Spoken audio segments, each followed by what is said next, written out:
Alright, well, like I said, I was going to do a video real quick showing on how to make a pen from start to finish. And the style pen I'm going to be showing you in particular is the European pen, the two-piece one that I showed you yesterday. A couple things to keep in mind before anybody goes to do this if they haven't done this before. Number one, like anything fun that requires power tools, it does have its danger factors. Alright, number one thing, safety glasses. Alright, when you're turning, when you're working with wood, metal, anything that's power equipment, stuff can fly in your eyes. Alright, some people use regular safety glasses, other people prefer a face shield, and then there are some that use both. Me in particular, I just use safety glasses. I work with wood, metal, and stuff all the time, so for me it's not a big deal, but it is important. Alright, so I'm going to go with you as quickly and as smoothly as possible, step by step, on what you have to do to make this particular pen. Depending on your style, things might change. Mostly your measurements and your setup. Alright, so the other thing to consider before, if you want to get into this, number one, this is expensive. Alright, between the lathe, the chisels, all the different parts and pieces you need, it's a few $1,000s. It is not a cheap hobby.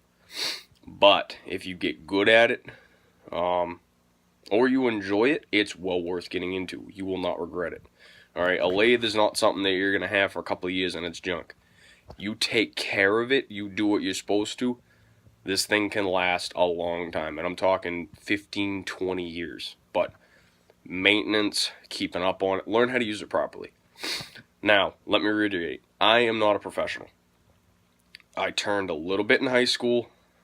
I'm just starting to get back into it now. I have the ease of adapting and learning how to use power tools like this. 90% of what I've learned, I've had to learn the majority of it on my own. Basically, grab it, learn how to use it. Have I screwed up? Absolutely. Have I almost gotten very, severely hurt doing this at times?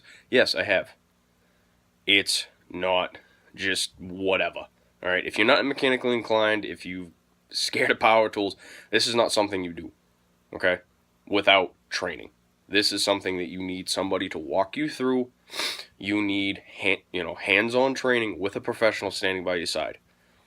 If you are mechanically inclined and you feel like this is something you want to get into, great. I'm not saying you don't. But before you get into it, consider the fact that, yes, it is expensive. Yes, you do need a lot of room for this. This is not something that you just tuck in the corner of your bedroom. It makes a fucking mess. It makes a mess. Alright, you've got dust. The other thing is, too, to consider. Sawdust, if you have allergies or whatever, over time can cause health risks. So if you already have trouble breathing, I would strongly recommend a respirator. From me, I don't usually, because I work with wood and stuff all the time, but I'm not saying it's not a good idea. I just personally don't, because it's just me. I'm used to it, so. Alright, so, number one. The first thing you got to do before you get into this is decide what you want to do. Alright, what we end up doing, the best way to go about this is, if you haven't done a lot of pen working or whatever, is one of these kits, okay? These kits come with, alright, it gives you what style pen. On the bottom there, it gives you everything. It gives you the entire pen kit. It gives you the specifics for your blanks. The bushings that you need, which I'll go through step by step. And it tells you what the pen requires as far as dimensions and how to put it together. But it comes with everything, including the drill bit, two or three sets of parts for your pen, and then a couple of blanks, because you're going to screw this up. Okay? The first thing I recommend is, when you're learning something new, no matter what, okay, go the cheap route.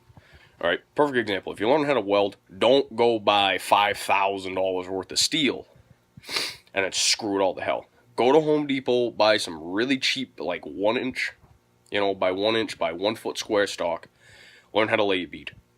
Alright, with woodworking, same thing. Alright, don't use mahogany or walnut or something that's $9-10 for a piece of wood that big. I mean, some of the stuff I'm working with is the equivalent of like $18-20 a board foot. Again, if you don't know what board foot is, look it up. It's just how they price out wood, especially for specifics. It's not like buying lumber at Home Depot. Turn something cheap. Use cheaper stuff until you get your stuff down, then gradually work yourself up. For me, I work with this kind of stuff a lot, so I kind of made the jump. So far, so good. I haven't had many screw-ups. But anyway, just consider that. If it's nothing you've done before, consider the fact that you're going to mess it up.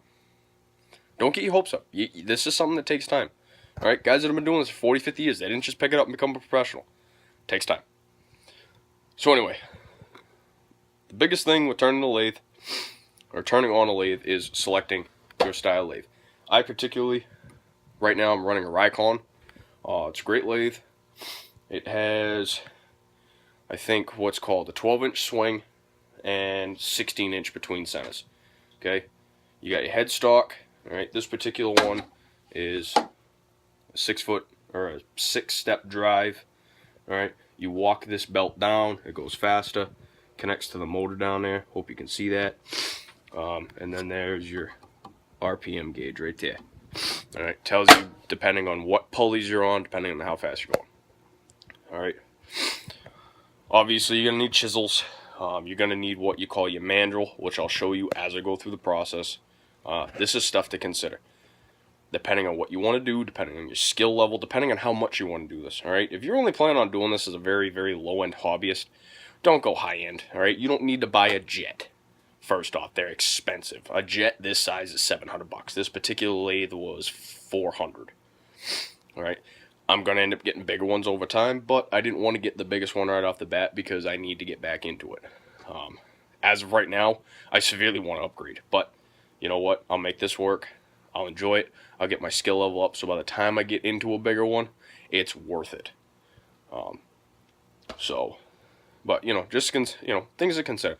It's expensive, it's dangerous, it takes skill. And you need to be used to doing this kind of stuff, all right? If you're somebody that really doesn't have a lot of mechanical skill, doesn't deal with power tools a lot, consider training. Consider watching somebody else do it besides me, all right? In the near future, I will show you more in depth how to do certain things, particular processes, all that. But if you're in the New Hampshire area, southern New Hampshire area, go into Woodcraft or look up online. They have guys that come in weekends. They've got a wood turning club that comes in once a month. These guys are professionals, been doing it for years. The guys that work there have been working with wood for years. They have a lot more answers than I do. As of now, give me a couple years and I'll be right with them. All right. So the first thing you do is you choose your blank. All right. We're going to be working with this particular blank right here. Now, as you can see, body, cap. All right. This particular pen's 2-section. Your body is longer than your cap. Some pens it's not. This particular pen it is. So the first thing you need to do is measure it. Okay. Measure your 2 pieces. Draw a line. And then the way I cut it is with a bandsaw. All right. This particular one is 62 inch, and the particular blade I've got on it is 1/4 inch. Not a bad bandsaw. It's actually my girlfriend's father's. He's lent us some power tools that he doesn't use. But again, bandsaws are expensive. You're looking at anywhere from $300 to $3,000, depending on your size, your make, and your model. They get expensive. And same thing with blades. So another thing to keep in mind. So once you have your blanks cut, okay, the next step you need to do is drill them out. Okay. Now you can do this with a drill press if you have a clamp on it. Now we have this one to drill out regular holes and stuff, but basically you'd put it on your deck, put it in a vise, put your drill in, and drill it out. The biggest thing with turning anything is you're spinning it around in circles, so you need to know the center of it. Now, finding the center of a square, if you paid attention to geometry at all, or basically any math class, you relatively know how to find the center, okay? You draw lines between your corners, okay? And then it gives you a nice square. The way we do it, it actually makes it one step easier. What we do is we actually put a setup in the lathe, okay? This is your headstock. That's your tailstock. And what this is this chuck slides right in. Okay, and I'll actually show you here if I can get it out. Okay, that's all that is. Nothing of this spins. This is all solid. There's no bearings or anything. It's literally like a drill chuck, but all it does is it slides right in there, and then all you do is you pull it up close. Okay, you turn this on.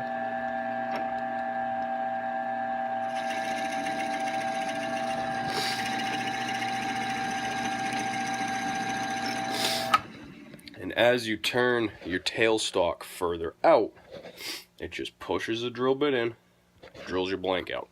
Mine only has 2 5/8 travel, so if I'm doing a blank bigger than about 2.5 inch, because obviously I got to start a little bit far away, you have to stop, suck your tailstock back in. Okay, you have to take this, wind it all the way back in, move this closer, lock it down, start again. But it's no big deal. All right, this is like I was showing in the other one. This is my bowl chuck. There are many different jaws you can get for this, and hopefully throughout videos and stuff I'll show you different jaws. These particular ones are called pen blank jaws. Okay, and what they do is they only grab 2 sides and they automatically center your blank. Drills it right out even every single time. Works great. So when you get done drilling it out, it looks like that. Give or take. So this is another body of the pen. This one calls for a 2.5 inch body and a 2 1/4 inch cap. So it's not bad. Now, once you drill it out, alright, the next step you need to do is glue your tube in. Now, see if I can get it. Now your tube looks something like that. Okay, again, this is another body blank. Okay, I've got several of them drilled out. Alright, you take this tube, take it and put it right in like that. Alright, make sure it fits nice before you go to glue it. Now, you can use super glue. Don't use wood glue. It gets really messy, takes too long to dry. What we use is a barrel bond 5-minute epoxy. Epoxy is 2-part. Okay, this stuff right here, about $16 for the set. A little pricey, but dries in 5 minutes, dries hard as a rock. Okay, once you glue it in, then let's see if I can find a blank that hasn't been reamed. I don't think it's gonna happen, but yeah, actually, yeah. Now this one's an experiment from Jonathan. It's a few pieces of wood glued together. Something you can do. I'll show you later.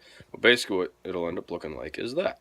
Okay, that's a brass tube. They come in brass, platinum, painted, or not platinum, nickel, and black and white paint. I think there's a couple others.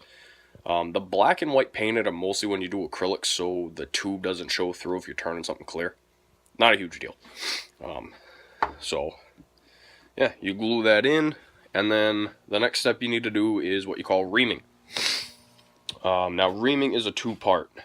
I'll take this out of the vise here so you can see it.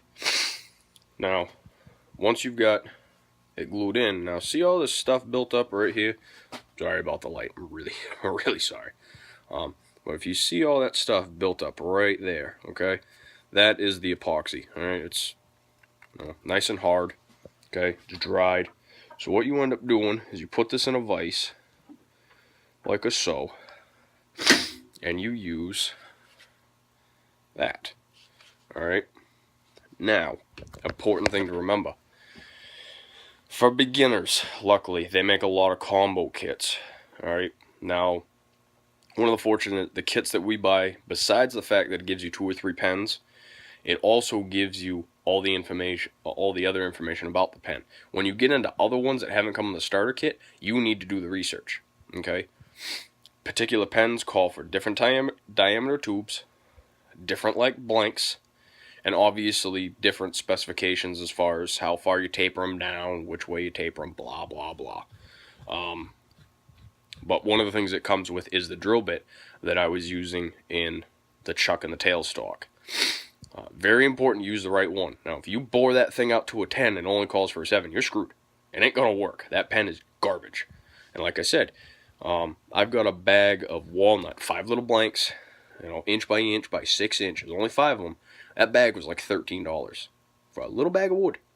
Now, the way we do it is one of the things Woodcrafter has is what you call a goodie bag of blanks.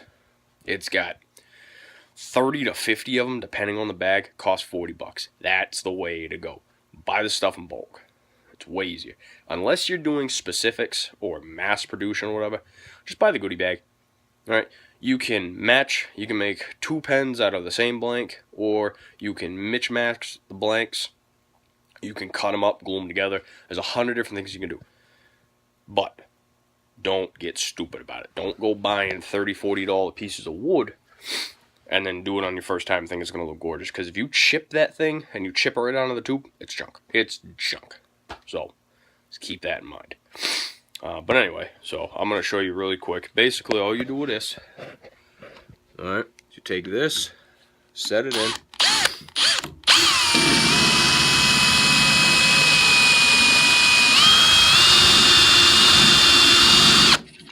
Alright, what that does is it starts cutting down to the tube, and what it ends up looking like is that. Alright, I hope you can see that ring. Try to get out of the light here. That side's a little bit better. So what that does is it takes it down to the tube, because it's important for your bushings to touch the tube itself. There can't be wood hanging over it inside the hole. It also squares the end up. Okay, sometimes when you cut these, they're not completely flat, completely even, and it's very important that they are when you put them on the lathe. So, now bear with me. I'm going to talk about a couple of things while it changes. So, like I said, it's important to go slowly with these steps. This kind of stuff does get expensive. It can be dangerous, and if you're not paying attention to what you're doing, you can get hurt. You can also waste a lot of money, okay? Chisels are not cheap. Lathe is not cheap. This particular bowl chuck that I'm taking off my lathe right now is $120 for just the chuck and 1 set of jaws. We got lucky. We bought a combo set that usually would have been $300. They were selling it 50% off. So we got lucky, really lucky. But it's something to consider, How much time do you want to spend doing this? How much money do you want to invest in this hobby? If this is something you really want to get into, don't get me wrong. It's great. It's a great hobby. It's not a waste of money at all. So, but anyways, so once you cut, drill, glue your blanks, and ream them, the next step is to put them on your mandrel. Okay, your mandrel is, well, it's this thing right here. Alright, now what your mandrel is this taper end that just slides in here. Now when I take this bowl chuck off, the end is threaded. This one has to have a particular bushing to be able to sync up between the inside of the bowl chuck and the outside of my stock. So, not a huge deal, but this particular one just presses in. Now I'll show you with my drive center, okay? It's slightly tapered, okay? It literally holds in there by friction. So all you do is you take your 2 pieces of wood, and, okay, now cap, body. Now this is important to keep in mind. Some pens, like I think my cigar pens, or no, the slim style, the bushings are all the same size. They go right across, one to the other. This particular one has a couple things that are important. Number one, okay, now if you look at that, this is one bushing.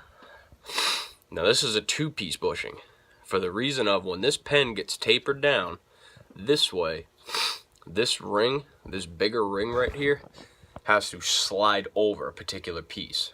because it has an accent ring that has to glue on to that end of the cap blank. So very important. I have to make sure when I do this I don't over taper. I have to taper just enough, make it just big enough. The ring sets you up pretty well, but I actually pull one of the rings out and compare it as far as width-wise, and then I just use this ring for diameter. So, and then what these bushings do in particular, this, like I said, that ring one tells you that particular taper piece, but each one of these bushings on these ends is a different size. The reason being is what you do is you have to chisel them down to that point so that when you press your pen together, those pieces, like for instance, okay, the tip of your pen is going to sit right here. That bushing is telling you the diameter to bring your wood down to. That way when you put your pen together, it's a nice even flow. You cut it in too far, you've got a weird lip from your metal piece that you press in. You don't do it far enough, same thing but on the wood side. It doesn't look right. The trick is when you're running it on the lathe with the chisels, you don't take it quite all the way there. You do it with sandpaper. Once you're done, you get it pretty close. I mean, and these actually, here's a perfect example of the chisels we have to use. Okay, now these are your normal chisels, all right, for turning a pen. They make ones that are a particular pen kit. This is just called a mini kit. I like the mini kit a lot better. Eventually I will get the pen kit because I think the rough and gouge, and again, if you want to get into this, different chisels are called different things. But basically a rough and gouge. Now this one's a 3/4. This one's for big projects. Okay, that's a rough and gouge. If you look at the end there, you can see the taper of it. That one is meant to take the wood when it is square and make it round. Okay, it's very mean. You have to do it very slowly. It's very time consuming. It's also the most important process. You don't take it completely round and then you start putting detail to it, it's going to look like shit. You try to rough too fast or at too high of a speed, and your chisel catches a good chunk of grain or a little knot or something you missed, you can blow the whole thing apart. Start from scratch. Waste of money. Don't waste money. So, for pen turning, this is your little rough and gouge. Okay? Not big. Okay? I'll hold it right up with the pencil. Okay? It's not much bigger than a pencil. It's about the same size. And the end is very similar. I'll try to zoom in with the camera right there. You know, tapered the same way, but depending on what project you're doing is depending on the size chisels you use. Most of the stuff I do, I have to use my big 18-inch handle ones. For the pens, you can go over to these little 8-inch handle ones, or I think they're more like 6, but tomato, whatever. So, anyway. So, the only thing I don't have the lathe on the lathe right now, because I was taking it off to clean and stuff, is your tool rest. Okay? Now, this is a 6-inch tool rest. Okay? They make a 4-inch, and then we also have a 12-inch. Okay? Size your tool rest based on what you're doing. If you're only doing a single piece pen, like the Wall Streets I was showing you, that only have the one big blank in the middle, you can get away with the 4-inch tool rest. You don't need the whole thing. When you got 2 blanks on this mandrel, a 6-inch tool press or a 6-inch tool rest works great. If you're doing like a dowel or a lamp or something like the length of a baseball bat, something longer, the 12-inch tool rest is the way to go. But it all depends on what you're doing. And then one of the things they make, I'm sure you probably noticed it yesterday, and I'll touch upon it now. Okay, that's called a bowl tool rest, and it's curved for 2 reasons. It's also reversible. You can curve it on the outside of the bowl so that you can work the nice curve line to it without constantly twisting your tool rest around. But you can also take that one, position your tool rest, and swing it inside to hollow it. It's very important. You've got to stay, I believe it's like 3/4 of an inch. Everybody's got their own opinion. I can stay a little bit further away because, again, I work with power tools all the time, so I'm used to how it feels. That's another thing. A lot of this is by feel, okay? When you're drilling and stuff, the wood might start squeaking, and you'll feel it's going in rough. You got too much chip buildup. The same thing can happen when you're turning, or you're hitting an area that's really dense. So you can't just jam that sucker in there, because you're either going to stall your lathe out, you're going to chip your wood, or in the very rare occasion, you can actually launch your chisel. It will launch away from you 9 times out of 10, but there's a good chance you'll also snap it, which, not the best thing to happen. Like I said, they're expensive. So, but yeah, once you turn it, then you sand it. Okay, this little set right here works great. It's 1 inch by, I think, 100 feet of sandpaper. 5 different grits. You got 150, 240, 320, 400, and 600. So usually once you finish turning your design, and again, refer to instructions. Refer to the instructions as far as your sizing. Don't go crazy with it. Remember, some people will just put these on a shelf and they look pretty. Others, they're going to want to write with them. So you turn them, you sand them. Usually all you've got to do with the pen blank is sand from 150 to 320. Then you finish it. You start at, me in particular, I start at 240. You can start at 320 if you're using a polyurethane or a lacquer. And then, based on manufacturer instructions of your finished material, tells you how far to sand. And then what we do is we put a finishing wax on it. It gives it a really nice shine. And then after you're done with that, the other big thing that you need with doing pens is a pen press. Okay? Now, just like drilling it out, you can get a separate tool to do it. Okay? But keep this in mind. Okay? The drill setup that we have is about $200. Your average drill press is $3 to start. Okay? Unless you go with a Ryobi, but I would not recommend it. You want a multi-speed, controllable drill press. That Craftsman back there is $300-400 even. We needed the bowl chuck for other projects anyway. The pen jaws were $40, and the drill press tailstock piece was another $40. Okay, so $80 to be able to drill with the lathe. Okay, if you don't need a drill press, and you just want to do it on your lathe, that's an easier way to go. Okay. I think it's Woodmakers or Wood River. That's the company. It's like Woodcraft's name brand. Whatever. They make a pen press. From what I've seen, it works pretty well. $90. If you got an assembly line going, I can understand. If you're trying to turn 15 pens in a day, I can understand why you'd get this. Or you can get these. $16. Okay? You'll notice that one has a hole in it and one doesn't. The hole is usually to put the tip of the pen in. Press it together based on instructions. Okay? Follow the instructions.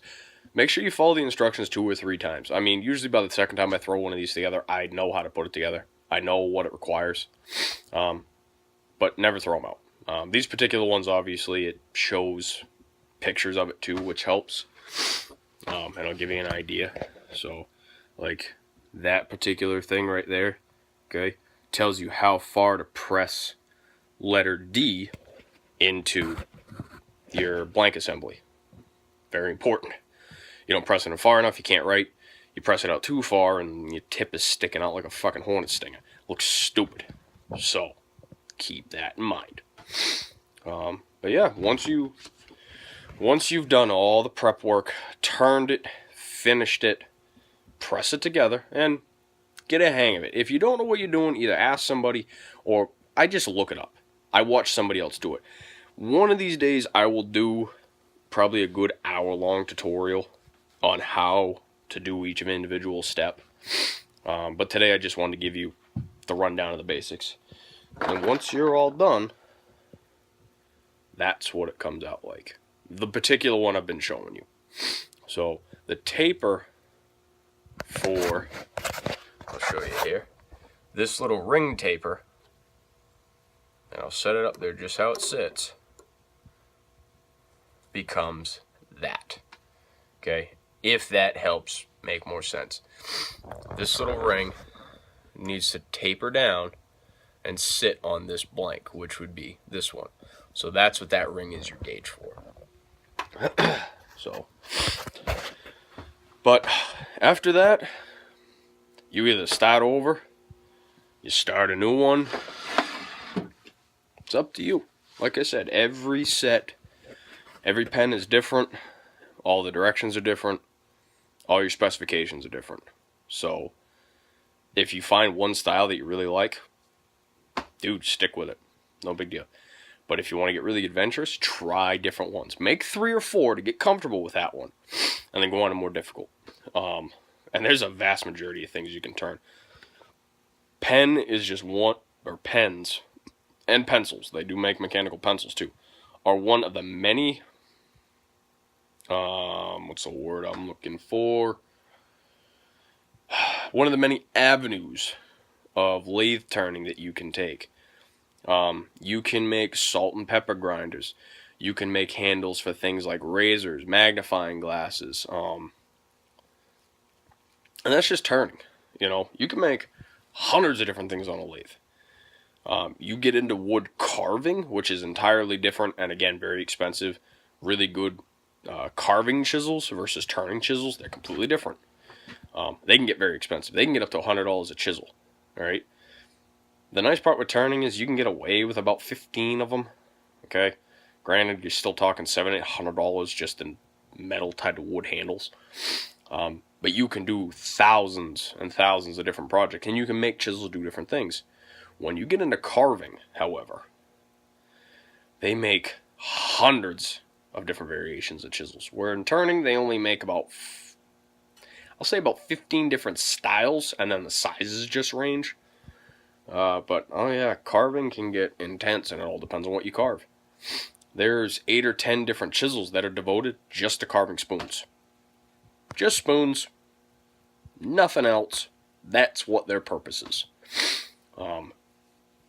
But if you like carving, or you want to try carving, one of the things that they sell at Woodcraft over in Newington, because it's the only one I've been to, you can actually make your own full-fledged cutlery set.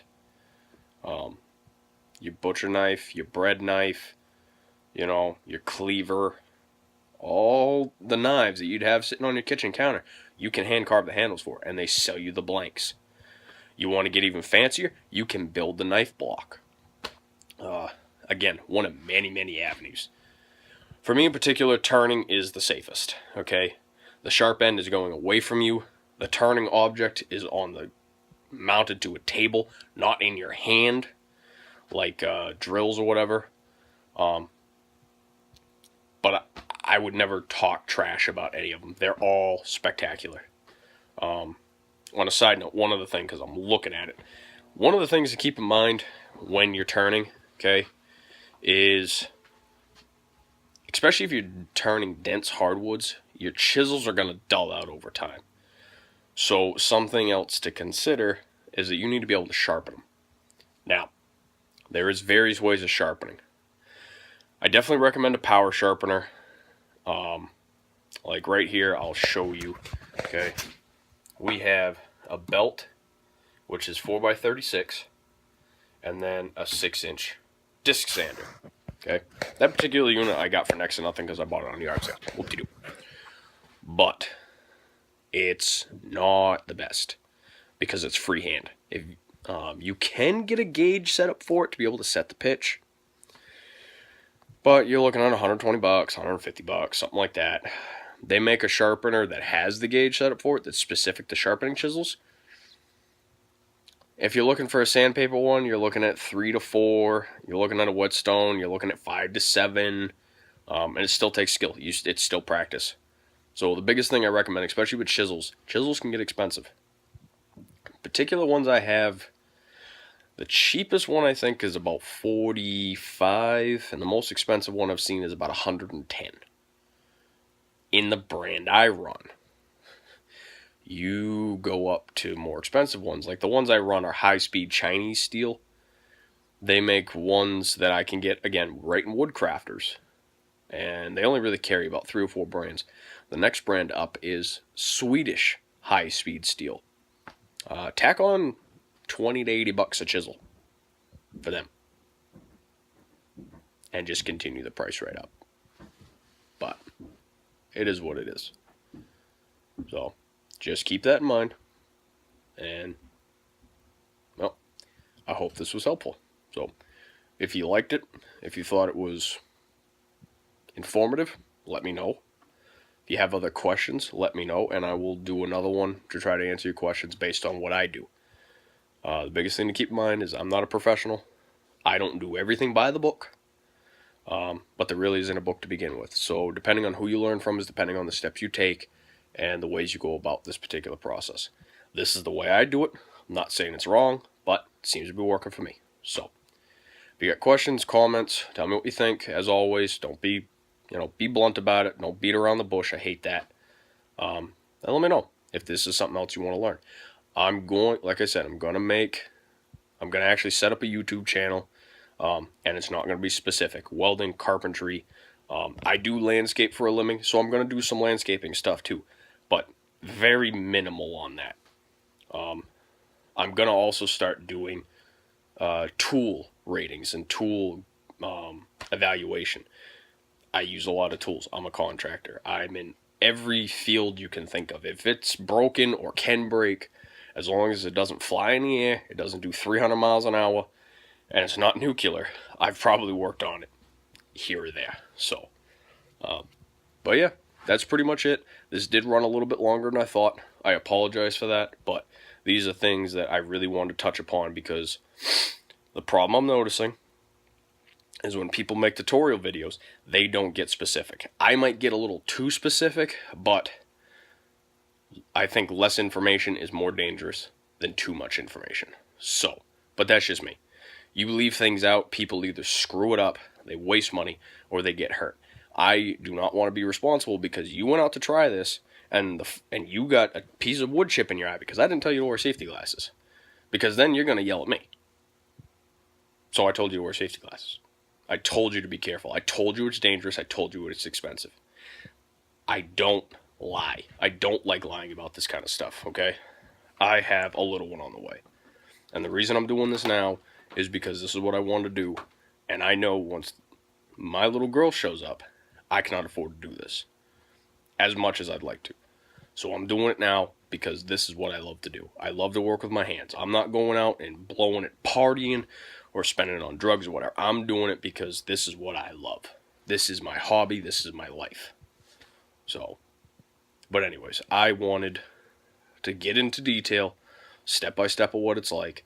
The next one I'll probably do is I'll get more into detail about what turning is as a whole. I won't go pre or post lathe work itself. I will literally touch on the things you need to think about on a lathe, the things you need to pay attention, and then I'll do another one on different bull chuck setups. I'll do another one on what to worry about with different woods and different ways to finish, and I'll do a bunch of stuff. I'll try to break it down, and I'm not just going to do it with this. I'm going to start doing it with things that I actually do at work. Tree work, the house I've been working on for months now, stuff like that, because like I said, there's a lot of guys that make videos about it, but they skip over important steps.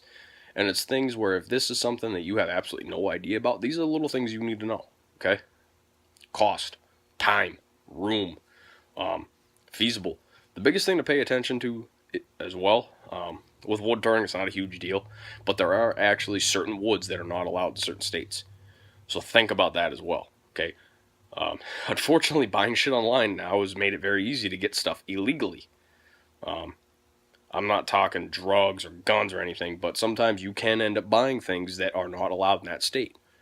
Why? I don't know. I mean, I live in New Hampshire, so we're very loose-ended as far as what's allowed and what's not. New York, however, is not so much. They're very strict. So, things to keep in mind. But until next time, again, let me know what you think. Give me your thoughts. Hope you enjoyed it. No, we'll see you guys later.